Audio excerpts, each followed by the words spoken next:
আসসালামু আলাইকুম। এসএসসি 2026 সালের পরীক্ষার্থীরা, আজকে আমাদের ইংরেজি প্রথম পত্রের দ্বিতীয় ক্লাসে আমরা তোমাদের ফাইনাল সাজেশনটা দিয়ে দিব। যেই সাজেশনটা তুমি প্রি টেস্ট পরীক্ষায়, টেস্ট পরীক্ষায়, এমনকি ফাইনাল পরীক্ষাতেও কাজে লাগাতে পারবে। অর্থাৎ এই একটা মাত্র সাজেশন থেকে ইনশাআল্লাহ তুমি 100% প্রশ্ন কমন পাবে। এবং এই সাজেশনের প্রত্যেকটা বিষয় নিয়ে আলাদা আলাদা করে আমাদের যে 25 থেকে 30টা ক্লাস রেডি হবে, সেই ক্লাসগুলো যদি কোনো শিক্ষার্থী করতে পারো, তাহলে আমার মনে হয় না যে তার বাইরে কোনো জায়গায় প্রাইভেট পড়ারও প্রয়োজন আছে। অর্থাৎ শুধুমাত্র ইংরেজি প্রথম বা দ্বিতীয় না, আমাদের প্রত্যেকটা সাবজেক্ট নিয়ে এইভাবে ক্লাস রেডি হবে। ইংরেজি প্রথম পত্রের আমরা আজকে ফাইনাল সাজেশনটা দিয়ে দিব। ফাইনাল সাজেশনে আমাদের টোটাল যে 11টা প্রশ্ন আছে, 11টা প্রশ্নেরই সাজেশন থাকবে। এই সাজেশন অনুযায়ী কোনো শিক্ষার্থী যদি পড়তে পারে, সে পরীক্ষা ইনশাআল্লাহ 100% প্রশ্ন কমন পাবে। আমাদের পার্ট এর সিন প্যাসেজ 1, 2, 3 এটা হচ্ছে আমাদের সিন প্যাসেজের জন্য আমাদের আলাদা সাজেশন থাকবে। পরবর্তীগুলো আমাদের যে আনসিন প্যাসেজ আছে রিয়ারেঞ্জ পর্যন্ত, আমাদের যে আনসিন প্যাসেজ আছে এই আনসিন প্যাসেজেরও সাজেশন থাকবে। আমাদের রিয়ারেঞ্জের সাজেশন থাকবে। আমাদের 8 নম্বরে আমাদের পোয়েম আছে, পোয়েম থেকে আমাদের প্রশ্নের উত্তর করতে হবে, সেটারও সাজেশন থাকবে। আমাদের 9 নম্বরে স্টোরিজ আছে, স্টোরিজ থেকে প্রশ্নের উত্তর করতে হবে, সেটারও সাজেশন থাকবে। আমাদের রাইটিং পার্ট, কমপ্লিটিং স্টোরি এবং ডায়লগ, এই দুইটারও সাজেশন ইনশাআল্লাহ থাকবে। প্রথমত আমরা যদি ইংরেজি প্রথম পত্রের সিন প্যাসেজ নিয়ে কথা বলি, কারণ কি সিন প্যাসেজ থেকে টোটালি 3টা প্রশ্ন আসবে। এক হচ্ছে এমসিকিউ, 2 নম্বরে অ্যানসারিং কোশ্চেন, 3 নম্বরে গ্যাপ ফিলিং। সিন প্যাসেজ থেকে এই 3টা প্রশ্ন করা হবে। প্রথমত আমরা তোমাদের শর্ট সিলেবাস অনুযায়ী, অর্থাৎ শর্ট সিলেবাসে যে চ্যাপ্টার আছে, শর্ট সিলেবাসের বাইরে কিন্তু আমরা জানবো না। শর্ট সিলেবাস অনুযায়ী, শর্ট সিলেবাসে যে চ্যাপ্টার গুলো দেওয়া আছে, এখান থেকে গুরুত্বপূর্ণ 9টা চ্যাপ্টার আমরা তোমাদেরকে দিয়েছি, অর্থাৎ 9টা লেসন দিয়েছি বিভিন্ন ইউনিটের। আমরা এর বাইরে জানি ইনশাআল্লাহ এই 9টা লেসনের ভিতর থেকে একটা তুমি পরীক্ষার হলে পাবে। সিন প্যাসেজের জন্য আমরা যে চ্যাপ্টার গুলোকে তোমাদের ইন্ডিকেট করেছি, ইনশাআল্লাহ এই চ্যাপ্টার গুলো অনুযায়ী তোমাদের মডেল কোশ্চেন বা টেস্ট পেপারে যে মডেল গুলো আছে সেগুলো তোমাদেরকে কমপ্লিট করতে হবে, 1, 2 এবং 3। আমি আবারও বলছি যে সিন প্যাসেজে আমরা যেই লেসন গুলো দিয়েছি, যে ইউনিটের লেসন গুলো দিয়েছি, যে চ্যাপ্টার গুলো, এই চ্যাপ্টারে শুধুমাত্র মডেল থেকে তুমি 1, 2 এবং 3 পড়বে, এর বাইরে পড়ার কোনো প্রয়োজন নাই। এবং তুমি যেগুলো পড়বে, প্রথমত ইউনিট 1 এর লেসন 1 মিস্টার মতি, ঠিক আছে, এই চ্যাপ্টারের ইউনিট 1 লেসন 1 পড়বে, লেসন 1, আবারও বলছি লেসন 1। দ্বিতীয়ত ইউনিট 2 লেসন 2 এনভায়রনমেন্ট পলিউশন, এইটা পড়বে।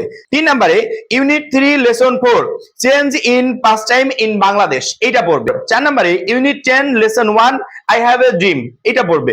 5 number unit 11 lesson 5 stopping by woods on a snow evening, এইটা পড়বে। 6 নম্বরে unit 13 lesson 3 the story of an hour. 7 নম্বরে ইউনিট 6 নেইবার্স। 8 নম্বরে ইউনিট 11 দ্য পার্পল জার। 9 নম্বরে unit 2 lesson 5 a friend of the art. এই 9টা লেসন তোমাদেরকে পড়ে যেতে হবে। অর্থাৎ এই 9টা লেসন সম্পর্কিত আমাদের যে প্যাসেজ গুলো আছে, এই প্যাসেজ অনুযায়ী তুমি মডেল কোশ্চেনে খুঁজবে যে কতগুলো মডেল দেওয়া আছে, 10টা হতে পারে, 15টা হতে পারে, বা 20টা হতে পারে। যেই মডেলগুলো দেওয়া আছে সেই মডেলের শুধুমাত্র 1, 2, 3 পড়বে। এই 3টার জন্যই আমরা সিন প্যাসেজের এই চ্যাপ্টার গুলো দিয়েছি। সিন প্যাসেজের জন্য আমরা যে 9টা লেসন দিয়েছি তোমাদের শর্ট সিলেবাস অনুযায়ী, এই 9টা লেসন থেকে ইনশাআল্লাহ তোমাদের পরীক্ষায় একটা প্যাসেজ কমন আসবে। পরবর্তীতে আমরা যদি আনসিন প্যাসেজের কথা বলি, আমি আনসিন প্যাসেজের কথা বলার আগে আরেকটা গুরুত্বপূর্ণ কথা বলতে চাই। সেটা হচ্ছে, এখানে একটু খেয়াল করে দেখো, ইনফরমেশন ট্রান্সফার এটা করার নিয়ম আছে। যদি কোনো শিক্ষার্থী রুলস গুলো কমপ্লিট করতে পারে, সেই রুলস যদি আয়ত্তে নিয়ে পরীক্ষার হলে যেতে পারে, সেক্ষেত্রে আমার মনে হয় না যে ইনফরমেশন ট্রান্সফারের জন্য তাকে 10টা, 15টা, 20টা পড়ে যাওয়ার কোনো প্রয়োজন আছে। কারণ সে নিয়ম জানলে এগুলো সহজে অ্যান্সার করতে পারবে। এবং আমাদের পিডিএফ কোর্সে হোক বা আমাদের ক্লাস কোর্সে হোক, যে সমস্ত শিক্ষার্থীরা যুক্ত হবে, শুধুমাত্র ইনফরমেশন ট্রান্সফার না, গ্রামাটিক্যাল সাইডের যত নিয়ম আছে প্রত্যেকটা নিয়মের শর্টকাট প্রসেস আমাদের ওইখানে সুন্দর করে দেওয়া আছে পিডিএফ আকারে। ওই নিয়মগুলো কমপ্লিট করলে তোমার ইংরেজি প্রথম এবং দ্বিতীয় দুইটারই প্রবলেম সলভ হয়ে যাবে। অর্থাৎ আলাদা করে আর কিছু পড়তে হবে না। তারপর আমার মনে হয় প্যাসেজ পড়ার থেকে নিয়ম জানা ভালো। নিয়ম জানলে এগুলোর অ্যান্সার করা সহজ হয়। ইনফরমেশন ট্রান্সফার হতে পারে, ম্যাচিং হতে পারে, এগুলোর নিয়ম জানলে অ্যান্সার করা প্রত্যেকটা শিক্ষার্থীর জন্য সহজ হবে। এবং বিশেষ করে যদি সামারির কথা বলি, সামারি নিয়ে তো আমি কথাই বলবো না। আমাদের সামারি নিয়ে যে ভিডিওগুলো আছে, কোনো শিক্ষার্থী যদি একটা ভিডিও দেখে ছোটবেলা থেকে এখনো অবধি, সামারি নিয়ে তার যত প্রবলেম ছিল টোটাল প্রবলেম গুলো একটা ভিডিওর মাধ্যমে সলভ হয়ে যাবে। অর্থাৎ সামারি নিয়ে তাকে আলাদা কোনো ক্লাস আর করতে হবে না, ওই একটা ক্লাস দেখলেই এনাফ। দ্বিতীয়ত আমি যদি কথা বলি রিয়ারেঞ্জ নিয়ে ছোটবেলা থেকে এখন অব্দি তোমার যত প্রবলেম আছে সলভ হয়ে যাবে একটা ক্লাসের মাধ্যমে। ওই একটা ক্লাসে রিয়ারেঞ্জের বিষয়গুলো এত সুন্দর করে বুঝিয়ে দেওয়া হয়েছে যে ওইগুলো কমপ্লিট করার পর আর রিয়ারেঞ্জ 10টা 15টা 20টা 30টা করে মুখস্থ করতে হবে না। ওই একটা নিয়ম জানলে পরীক্ষার হলে যে কোনো রিয়ারেঞ্জ আসুক সহজে সে কমপ্লিট করতে পারবে। তারপর আমাদের সাজেশন দেওয়ার দরকার, আমরা সাজেশন দিয়ে দিয়েছি, ইনশাআল্লাহ এখান থেকে আসবে। আনসিন প্যাসেজের জন্য তোমরা যেগুলো পড়বে সেটা হচ্ছে Albert Einstein, Mother Teresa, Abraham Lincoln, APJ Abdul Kalam, Jibanananda Das, Charles Babbage, the Padma bridge, Begum Rokeya, Stephen Hawking, Nelson Mandela. এই টোটাল 10টা তোমাদেরকে দিয়েছি আনসিন প্যাসেজের জন্য। এগুলো পড়লে ইনশাআল্লাহ আনসিন প্যাসেজ এখান থেকে আসবে। পরবর্তীতে কোশ্চেন নাম্বার 7, যদিও আমাদের ওই ক্লাস ভিডিওটা দেখার পর তোমাদের আর এই রিয়ারেঞ্জ নিয়ে আপাতত কোনো প্রবলেম থাকবে না, কারণ কি ওই একটা মাত্র ক্লাস করলে রিয়ারেঞ্জ করার যে শর্টকাট প্রসেস আছে সেগুলো আমরা শিখিয়ে দিয়েছি। পরীক্ষার হলে রিয়ারেঞ্জ কমন আসলেও তুমি লিখতে পারবে, কমন না আসলেও তুমি লিখতে পারবে। অর্থাৎ রিয়ারেঞ্জ পরীক্ষার হলে প্রশ্ন দেখে দেখে কিভাবে সাজাতে হয় সেই ক্লাসে টোটালি আলোচনা করা আছে। তারপরেও রিয়ারেঞ্জ তোমরা যেগুলো পড়বে সেগুলো হচ্ছে Albert Einstein, Stephen Hawking, Abraham Lincoln, Mother Teresa, Charles Babbage, APJ Abdul Kalam, Nelson Mandela, Jibanananda Das, Begum Sufia Kamal বা বেগম রোকেয়া, নীল আর্মস্ট্রং।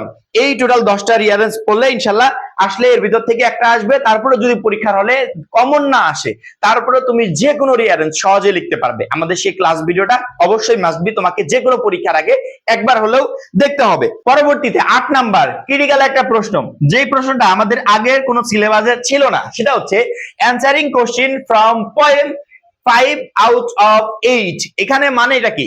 মানে হচ্ছে আমাদের পরীক্ষায় 8টা পোয়েম আসবে, অর্থাৎ পোয়েম সরাসরি আসবে না, পোয়েম থেকে প্রশ্ন আসবে। 8টার ভিতর থেকে আমার যে কোনো 5টার অ্যান্সার করতে হবে, অর্থাৎ 8টা আসবে, যে কোনো 5টার অ্যান্সার করতে হবে। এখন প্রশ্ন করতে পারো ভাইয়া 8টা পোয়েম, সেগুলো কি কি আসবে, কোন পোয়েম থেকে প্রশ্ন আসবে, এটা আমরা বুঝবো কিভাবে? তোমাদের ইংরেজি প্রথম পত্রের যে বইটা আছে না, এই বইয়ে সংক্ষিপ্ত সিলেবাস অনুযায়ী যে চ্যাপ্টার গুলো আছে, এই চ্যাপ্টারের ভিতর যেগুলো কবিতা আছে, এই কবিতা থেকেই তোমাদের 8টা আসবে।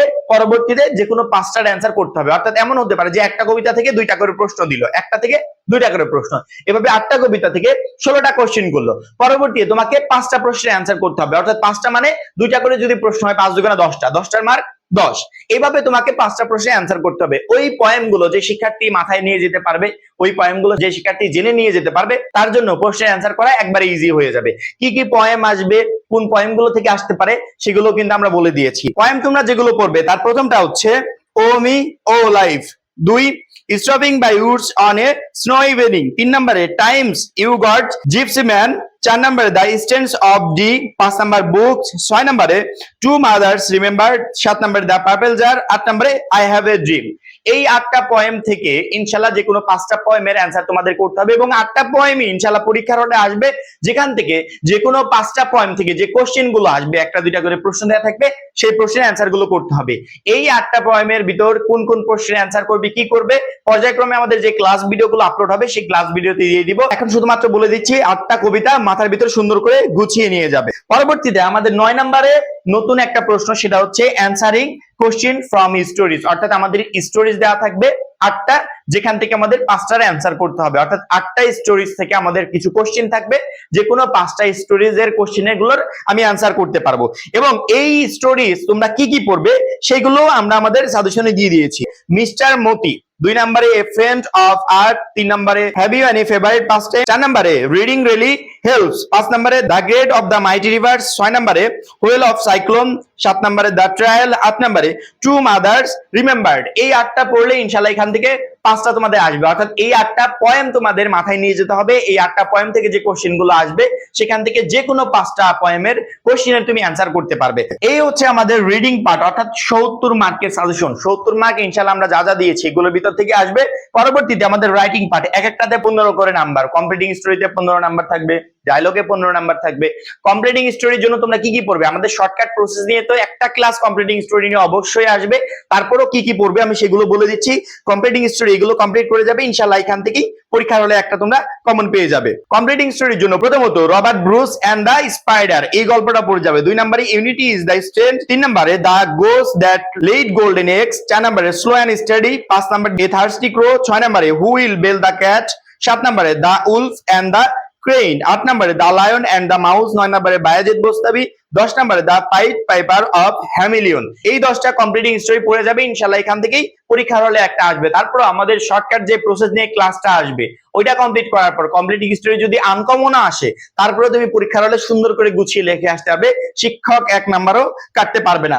পরবর্তীতে আমাদের আছে হচ্ছে ডায়লগ। ডায়লগ নিয়েও আমাদের একটা ক্লাস আসবে। তুমি যদি ডায়লগ পরীক্ষার হলে একটা মুখস্থ না করে যাও তারপরে তুমি ডায়লগ সহজেই লিখতে পারবে। আমরা সাজেশন দেওয়ার সুবিধার্থে কিছু ডায়লগ তোমাদের দিয়েছি, ইনশাআল্লাহ 2026 সালের জন্য সব থেকে যে গুরুত্বপূর্ণ এখান থেকেই একটা ডায়লগ তুমি পরীক্ষার হলে পাবে। তারপরেও যদি পরীক্ষার হলে ডায়লগ মিস হয়ে যায়, কমন না আসে, তারপরেও তুমি সুন্দর করে গুছিয়ে লিখে আসতে পারবে, শিক্ষক যেখানে 1 নাম্বারও কাটতে পারবে না। সেই ক্লাসটা তোমরা অবশ্যই দেখবে এবং সাজেশনে আমরা যে ডায়লগ গুলো দিয়েছি এইগুলো পড়ে পরীক্ষার হলে যাবে। প্রথমত আমরা দিয়েছি how to make good result, do well in the examination. 2 নম্বরে the importance of learning English, 3 নম্বরে the benefit of early rising, 4 নম্বরে the merits and demerits of using mobile phone, 5 নম্বরে দ্য ইম্পর্টেন্স বা necessity of the tree plantation, 6 নম্বরে consequence of environment pollution, 7 নম্বরে the advantage and disadvantage of village life and city life, 8 নম্বরে the cause and remedies of road accident, 9 নম্বরে about your right and duties as a citizen, 10 নম্বরে about your health problem. এই 10টা পড়ে গেলে ইনশাআল্লাহ এখান থেকে একটা ডায়লগ তোমরা পরীক্ষার হলে পাবে। এই টোটাল হচ্ছে আমাদের ইংরেজি প্রথম পত্রের সাজেশন। আমরা সাজেশনে যে যে বিষয়গুলো দিলাম প্রত্যেকটাই বিগত 5 বছরের বোর্ড কোশ্চেন গুলো অ্যানালাইসিস করে রেডি করা হয়েছে এবং তোমাদের সংক্ষিপ্ত সিলেবাস অনুসারে রেডি করা হয়েছে। সেক্ষেত্রে মিস হওয়ার কোনো সম্ভাবনা নাই। এই সাজেশন অনুযায়ী তো তোমরা টোটালি কমপ্লিট করবে। তারপরেও আমাদের শর্টকাট প্রসেস নিয়ে যে ক্লাসগুলো আমাদের গ্রুপে আপলোড হবে বা আমরা যে স্পেশাল ক্লাসগুলো গ্রুপে দিব সেগুলো কমপ্লিট করার পর আমার মনে হয় না যে ইংরেজি প্রথম পত্রে একটা প্রশ্ন কারো মিস হবে, অর্থাৎ টোটালি তার কমন থাকবে। ইনশাআল্লাহ ইংরেজি প্রথম পত্রের জন্য প্রি টেস্ট, টেস্ট এবং ফাইনাল 3টা পরীক্ষাতেই তুমি একটা বেস্ট প্রিপারেশন নিতে পারবে। সবাই ভালো থাকবে, সুস্থ থাকবে, আল্লাহ হাফেজ।